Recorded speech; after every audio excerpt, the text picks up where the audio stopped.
guys, this is Comic Uno and Comic Frontline, and yes, this topic video is a day late, but there's good reason, because I am doing a topic video on why Smallville is an important show, especially for DC TV, and that DC TV wouldn't be possible without Smallville. So, yeah, I'm doing this because Smallville has hit Hulu all 10 seasons, and I wanted to celebrate it, and I don't get to talk about Smallville that often, so why not do a couple of topic videos. I did 2 topic videos on my channel, so 1 topic video for Comic Frontline. But guys, if you have any recommendations for future topic videos, please let me know in the comments below, and if I answer them, that means in a couple of weeks, it'll either be on Comic Uno or Comic Frontline, because I double dose my topic videos. Usually for Comic Frontline, I have them every Sunday or Monday, and for Comic Uno, I have them every Friday with my comic book reviews. But let's start talking about this topic, why Smallville was important for DC TV as a whole. Why it was an important show. So Smallville first premiered in 2001, a month after the 9/11 attack. So it was definitely a time when we needed Superman. And I think that's really why the show did very well initially. And it still, you know, overall, as a show, did very well for the CW/WB. But the show ended, 10 years later. So right after that, ended in 2011, right after that, Arrow aired. So that aired to fill the shoes of Smallville. Now, Arrow went a darker route because they're like, hey, we can't be Smallville. You know, we don't want to be Smallville. I remember when Arrow was first being announced, everyone thought, oh my god, Justin Hartley is going to be Green Arrow, it's going to be a spin-off. And I think because of those general ideas, they're like, no, we can't do that, we got to make this totally different. And that's why you have the darker tone of Arrow. Which you still kind of have this weird dark tone for Arrow, but then they try to mix the fun in, but they need to find a balance with that. But that's another topic video for another story, or for another day. So anyways, yeah, so I think, then you have Arrow, and with Arrow, you had Barry Allen introduced.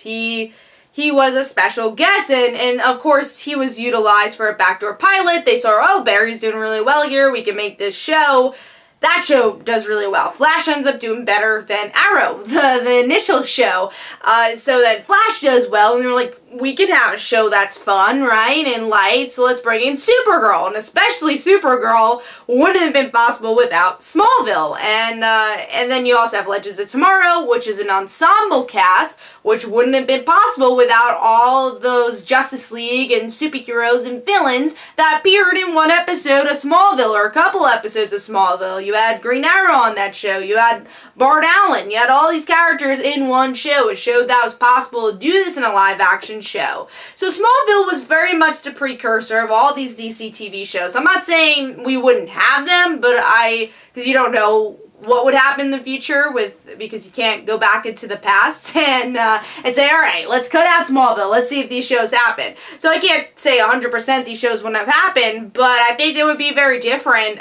The formula of the show would be different. I mean, Freaks of the Week in general came from Smallville, even though Villains of the Week came from X-Files and the big bad of the season came from Buffy, but Smallville utilized those formulas and put it into a superhero show. They really showed what a superhero show can be, and they obviously did the formula of a superhero show.